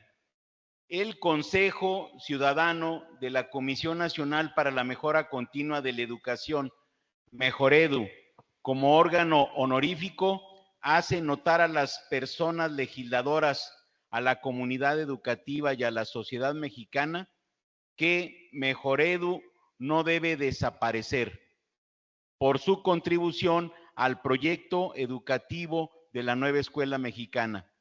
En febrero del 2024, la 65ª legislatura recibió del Poder Ejecutivo Federal la iniciativa en la que se propone la desaparición de diversos órganos constitucionales. Para el sector educativo, la iniciativa propuso la derogación de la fracción 9 del artículo 3º constitucional, que es la que prevé el Sistema Nacional de Mejora Continua de la Educación. Se trata prácticamente de la desaparición de la Mejoredu. Este hecho nos preocupa como comunidad educativa por las siguientes razones. Primero, la iniciativa desconoce el camino trazado por la Mejoredu y sus aportaciones tangibles para promover, en armonía con las autoridades educativas del país, políticas basadas en el respeto irrestricto de la dignidad de las personas que integran el sistema educativo nacional. Mejoredu no es un órgano constitucionalmente autónomo, es un organismo descentralizado, no sectorizado, con autonomía técnica, operativa, de decisión y de gestión, con personalidad jurídica y patrimonios propios, creado a propuesta del presidente Andrés Manuel López Obrador, quien se comprometió a apoyar al Magisterio Nacional en su formación y en las tareas de planeación y evaluación diagnóstica a fin de mejorar el sistema educativo. Tercera, durante el sexenio 2018-2024, Mejoredu ha contribuido a la construcción del nuevo sistema educativo y a la edificación de un México más justo, más democrático y más digno. Durante la pandemia por el COVID, la Mejoredu diseñó y ofreció a todas las escuelas productos y contenidos de carácter urgente para apoyar las actividades de enseñanza y aprendizaje en casa. Para el 2022, la Mejoredu contribuyó con la Secretaría de Educación Pública, emitiendo las recomendaciones para el fortalecimiento de plan de estudios de educación preescolar, primaria y secundaria y para el marco curricular común de educación media superior. En el campo del desarrollo curricular, la Mejoredu durante el año 2023 al 2024 ha generado contenidos, programas, talleres y proyectos que ayudan a poner en práctica los planteamientos de la nueva escuela mexicana. Para lograrlo, se ha propuesto un esquema de formación docente situada y diversas actividades para favorecer que la escuela se constituya en una comunidad educativa. Se emitieron indicadores educativos nacionales con información relevante para la investigación y para la toma de decisiones. La Mejoredu promueve la transformación de la educación a través de la mejora continua, entendida esta como un proceso progresivo, gradual, sistemático, diferenciado, contextualizado y participativo, orientado a garantizar una educación de excelencia y para el bienestar. Los dos pilares de esta educación son una buena educación con justicia social y una educación al alcance de todas y todos los mexicanos. Mejoredu es un órgano que contribuye a generar contenidos que fortalecen la identidad de la nueva escuela mexicana y del cambio que se vive en nuestro país. La Mejoredu no duplica las funciones ni las actividades de la Secretaría de Educación Pública, las complementa desde una perspectiva de alto nivel técnico y con la autonomía que todo ente formador y evaluador posee. La propuesta educativa de la doctora Claudia Sheinbaum es coincidente con los principios y con los productos del Sistema Nacional de Mejora Continua de la Educación. El aprendizaje de los niños, niñas, jóvenes y adolescentes, el reconocimiento del magisterio, la integralidad del sistema educativo y la cobertura universal de la educación. En el contexto del inicio y la transición de este nuevo gobierno, la Mejoredu sí requiere transformarse para consolidarse y para fortalecerse, no para desaparecer. Respetuosamente, el Consejo Ciudadano de Mejoredu. Estando todos ustedes aquí, yo quisiera solicitar a la red de investigadores de Chihuahua su respaldo a este pronunciamiento que estamos haciendo, así como a todos los investigadores que el día de hoy nos acompañan. Solicitamos su respaldo en esta decisión que se ha estado tomando a nivel nacional y estamos realizando una campaña de construcción de consensos. Muchas gracias y esperamos contar con su respaldo, compañeros.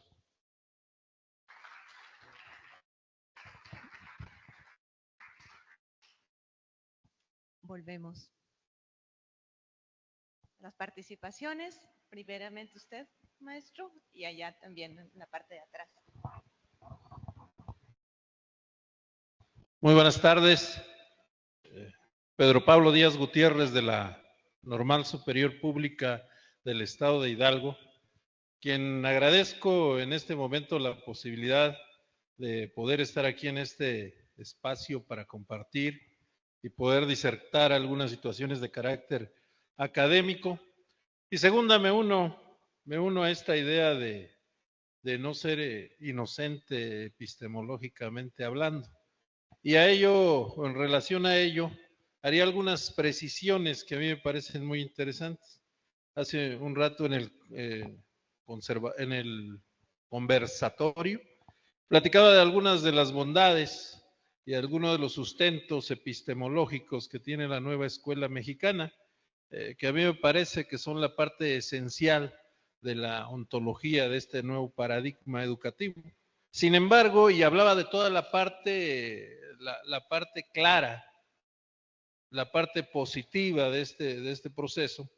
Sin embargo, también no podemos ser inocentes y creo que sería interesante que platicáramos un poquito acerca de ello, que a mí sí me parece interesante que este proceso de decolonización y este proceso de recuperación de un nuevo tipo de identidad a partir de las epistemologías del sur se construyan desde el norte. Y uno de los principales precursores de esto sea Boaventura de Sousa Santos, portugués, quien nos habla de la importancia de la recuperación de nuestra identidad étnica y de nuestra identidad como parte de los desprotegidos, epistemológica y teóricamente hablando, de este epistemicidio que ha existido contra nuestra cultura. A mí me parece interesante, el primer punto es que venga de allá. Entonces no podemos pensar, sí, Paulo Freire es brasileño, trae la influencia muy fuerte de Carlos Marx, pero a mí en primer término me parece que uno de los sustentos fundamentales de la nueva escuela mexicana epistemológicamente hablando, me parece interesante que en esta epistemología del sur provenga del norte. Ese creo que es un punto interesante de análisis. Otro que me parece significativo también y trascendente es entender que no es una política de gobierno.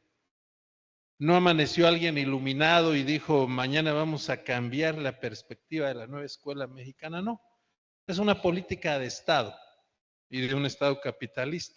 Y eso me hace pensar y me hace analizar otros elementos de este proceso que tienen que ver con la regulación de la vida social en este planeta y que tiene que ver con la forma en cómo ir equilibrando esas relaciones de poder que existen. Entonces no es parte de la epistemología del sur, parte del norte, y además no es una política de Estado, no es del Estado mexicano, sino es del gobierno mexicano, sino es una política de Estado. Y la tercera que a mí me llama mucho la atención, y que refería al maestro en torno a los paradigmas educativos, también sería muy maniqueísta el hecho de pensar que todo lo malo fue negativo, y no porque yo no esté del lado de parte de ello, no, sino porque tenemos que tener una postura crítica, ¿no? El propio pragmatismo en algún momento de nuestra vida, en la historia de este país, fue significativo, trascendente, importante y hasta necesario. Y eso nos dio parte del desarrollo que tenemos. Entonces, pensar que un paradigma educativo que pasó fue maquiavélico, fue perverso, como que es una visión muy polarizada, ¿no? Y pensar que lo nuevo que estamos teniendo también es benevolente, es bueno y es todo lo positivo para la sociedad, también creo que es una visión que, sin ser negativa, cuando menos estaría parcializando parte de una realidad, ¿no?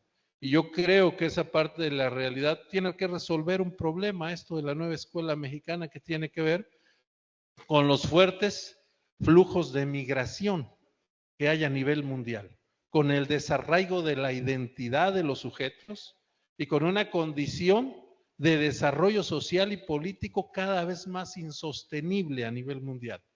Y creo que esa es una parte que también nosotros tenemos que reconocer y que debemos de recuperar como la parte oscura de todo este proceso, ¿no? No podemos pasar sí seríamos inocentes si pensáramos que esto es primero que es creado por alguien que piensa en el bienestar de nosotros total. Creo que no es de esa manera. Tiene también las partes que permitieron que sea regulado como política de Estado, ¿no?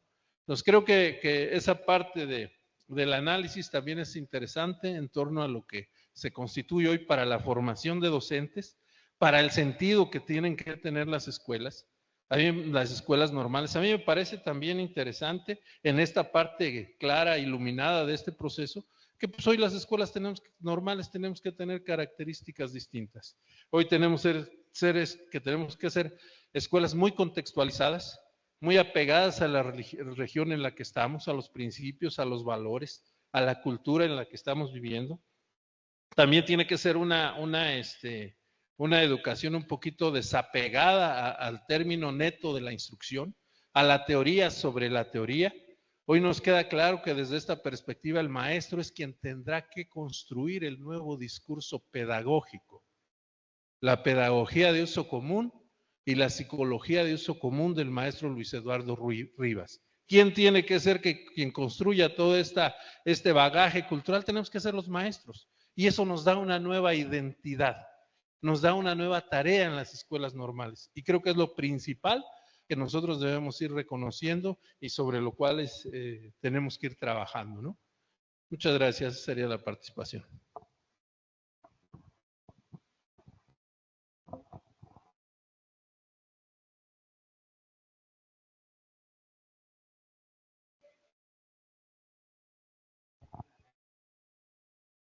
¿Sí puedo hacerla? Gracias por sus reflexiones. Yo solo quiero preguntarles si ustedes han explorado qué está sucediendo con el codiseño estatal en las escuelas normales de donde ustedes son originarios, porque esa es una oportunidad para subsanar lo que el doctor Rodrigo mencionaba respecto a las necesidades de formación y en congruencia con lo que está sucediendo en la nueva escuela mexicana. Gracias.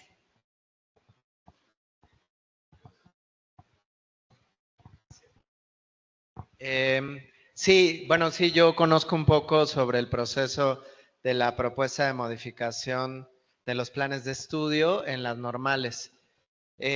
Tal vez lo que yo podría ahí como un poco cuestionar, o sea, a mí me parece que es una aportación medular. Hoy por hoy, la modificación de los planes de estudio en las normales, federalizadas al menos, es que hay un 50% de la currícula, del plan de estudio, o pues sí, de los programas curriculares de formación de los chicos, que es dado por la federación, ¿no? Hay como una especie de marco curricular común que corresponde a la mitad. Y la otra mitad de los contenidos y de buena parte de los programas que van a formar parte del proceso de formación inicial es decidido por la escuela normal con base en los contextos y el territorio específico, ¿no? Entonces es una especie como de, justo, es un proceso de codiseño, como el codiseño del programa analítico, pero pensado en términos de la currícula. Me parece que es una apuesta interesantísima y que sin duda podrá ayudar también a recuperar los intereses, los contextos, las características del territorio de aquellos estudiantes que están en esa normal específica y que se asume podrán también empezar a laborar en esos espacios territoriales. ¿Cuál es el riesgo a veces de eso? Lo que termina pasando en el sistema educativo nacional, que puedas tener estudiantes, que valga la redundancia, estudian en una normal, no sé, aquí la de Saucillo, que no sé si es federalizada, pero es un ejemplo, pero que terminen trabajando en Chiapas, ¿no? Entonces, una parte de su formación estuvo contextualizada a esa territorialización y otra, y resulta que donde termina laborando es en otro lugar, ¿no? Creo que esa es una primera cosa que habría que mirar. Yo ahí ya desconozco bien cómo se está llevando a cabo ya el proceso curricular, pero habría que mirar de qué manera esa territorialización o contextualización no circunscribe también la propia formación de las y los estudiantes. Y me gustaría hacer nada más un comentario a propósito de lo que dijo el compañero. Mira, sí, yo concuerdo contigo y concuerdo incluso con lo que dijo la ponente de ayer en la mañana. Y hay un investigador de la UAM que se llama Mario Ruffer, que él también es crítico con esta idea, porque la idea de la decolonialidad en realidad pareciera de repente que se volvió una marca y que además pareciera que viene en realidad del norte. Ahí yo tendría dos disertaciones. La primera, en las propias teorías decoloniales o postcoloniales, que ahí está otra categoría que rompe con la idea de decolonialidad porque critica eso mismo que tú pones sobre la mesa, ¿no? Y la poscolonialidad va a venir a poner sobre la mesa la importancia de mirar autores que no vienen del norte global, ¿no? Pero incluso esta propia perspectiva plantea que más que hablar del norte o el sur global, hay que hablar de los centros y las periferias. Y en ese sentido, incluso en el norte global, también hay periferias, porque si no, pareciera que entonces estamos olvidando también los cinturones de pobreza y las voces también acalladas en el mismo norte. Tienes, por ejemplo, el caso de Bell Hooks, ¿no? Es una mujer afro-norteamericana, pero claro, ella está en Estados Unidos. Eso invalida forzosamente su voz, ¿no? Que ella también viene de subalternidades. O tienes a Gloria Anzaldúa, una mujer lesbiana, hija de chicanos, chicana, que también plantea una discusión, pero claro, como ella está en Estados Unidos, eso ya desacredita su voz. Yo creo que ahí también es una discusión importante. Y la segunda, ahí sí concuerdo, específicamente con Boaventura y con los referentes planteados. Y la última reflexión que planteabas me parece bien interesante y a lo mejor habría que profundizar ahí. ¿Qué tanto posturas como la que viene a poner sobre la mesa la nueva escuela mexicana pueden también desde cierta lógica responder a la importancia por detener los flujos migratorios? Creo que eso sí es interesante. ¿En qué medida podría pensar en no solo, o sea, porque también habría que no ser maniqueo, ¿no? Si fuéramos maniqueo, entonces diríamos, claro, como ya responde solo a eso, entonces no sirve. Yo diría, no, sí puede estar respondiendo esa lógica, pero también en qué medida puede estar respondiendo esa lógica, pero desde un lugar de dignidad. Y entonces ahí sí cobra relevancia lo que tú decías, la idea de los proyectos.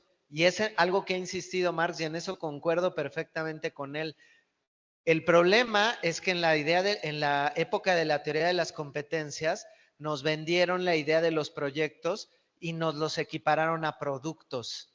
Entonces ahí yo sí creo que metodológicamente la nueva escuela mexicana no puede soltar la perspectiva de las metodologías sociocríticas, porque las metodologías sociocríticas van a permitir recuperar incluso esta perspectiva ya no solo de recuperar la identidad nacional desde un lugar colonial, ¿no? De vamos a recuperar nuestra identidad de indígena, ¿no? O sea, esta narrativa, sino vamos a recuperar nuestra identidad, pero nuestra identidad también como algo que no es estático, que se mueve y que también cuestiona incluso en la migración los procesos que obligaron a que esta sucediera, que creo que eso sería interesante también. Gracias.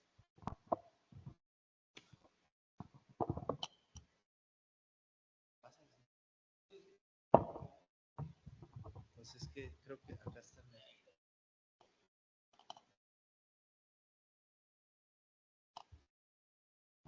Yo no creo, bueno, no estoy hablando con inocentes ni ingenuos, por supuesto que no, ni creo que nadie se esté asumiendo así.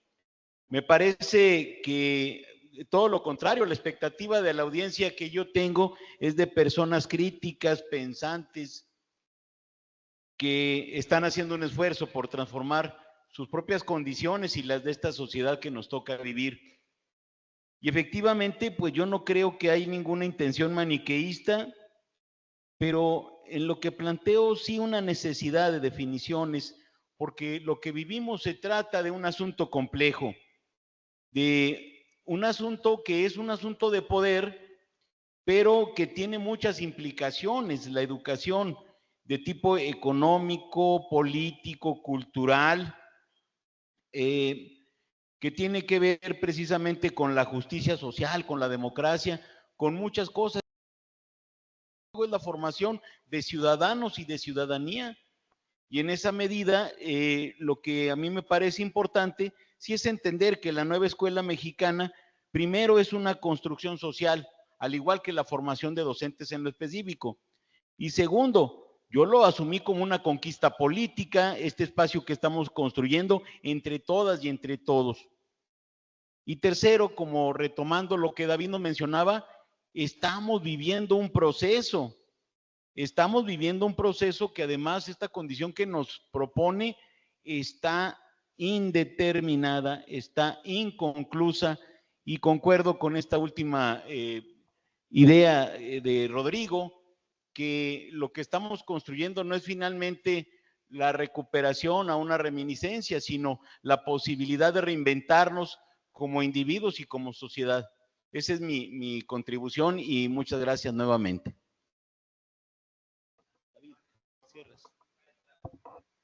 ¿Tenemos otra participación? Bueno,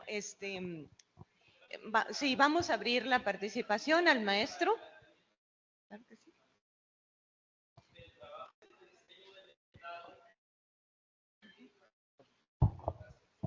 El trabajo de codiseño en el estado de Chihuahua, al menos, ha sido un trabajo muy arduo y muy a voluntad de los docentes, tengo que decirlo. Y hasta tendría que aclarar que aunque el proceso de codiseño en el estado de Chihuahua, que efectivamente un 50% es nacional, un 25% es estatal y un 25% es muy local. Ese es el diseño. En Chihuahua está terminado hasta el 6º semestre, a más tardar el 15. Ahorita los maestros están trabajando, puliendo los trabajos ya realizados. Puedo decir que el estado de Chihuahua cumplió. Pero ¿cuál es el costo de este cumplimiento? El costo es una sobreexplotación del trabajo de los docentes. Yo quiero decir eso. Los docentes lo hicieron a voluntad. Ellos tienen grupos, 1, 2, 3, 4, 5, una comisión de esto, trabajo en este cuerpo académico, atiendo a los alumnos, soy tutor y además realizo una asignatura o 2 o 3 para el nuevo plan de estudios. Si bien es cierto, el trabajo se concluyó, el estado de Chihuahua cumplió, creo que el costo de la explotación de los maestros tiene que ser considerada, porque no es justo que una persona que de por sí, el docente de niveles normales, está sobrecargado de tareas académicas, administrativas, y de pronto andan muchos locos en eventos como estos, ¿no? O sea, como si fuera poco, órale, pues vámonos también al Congreso, a ver qué más vemos. Bueno, pareciera que nos gusta la mala vida, pero sí quiero reforzar eso, ¿no? O sea, sí tenemos que tener consideración y mucho reconocimiento a los docentes que, utilizando el tiempo de su familia, su tiempo de vacaciones, sus fines de semana y sus días festivos, construyeron esto que el estado de Chihuahua ya cumplió. Lo digo como jefe del departamento de instituciones formadoras de docentes en Chihuahua y espero que no me cueste algo lo que estoy diciendo, pero así es. Muchísimas gracias por la información. Nada más para complementar lo que Ponchito dice. Perdón por el Ponchito, Ildefonso. Maestro Ildefonso, jefe del departamento de normal. También hay que asumir que este codiseño está limitado por las visiones de quienes los construyeron, ¿sí? Hablo del estado de Chihuahua, yo preguntaría si en el codiseño hubo perspectiva de género, la violencia hacia las mujeres, tenemos muchos feminicidios diariamente, pérdidas, abuso sexual, ¿sí? Abusos sexuales hacia niños, niñas y adolescentes. Pues hay que ver, ¿no? También las limitaciones de las visiones, o sea, estamos en un estado muy conservador. Se habló de esta cuestión de un feminismo no basado en el binarismo de hombre-mujer, hablamos de las otras personas, de la sexodivergencia, hablamos de estas otredades en las materias que se diseñaron en escuelas normales. Entonces, nada más también pongo sobre la mesa que esta estrategia es limitante, a la misma vez que es posibilitadora, es limitante. Gracias. Ay, pues un punto de reflexión bastante interesante el que nos pone la doctora en esta ocasión, ¿verdad?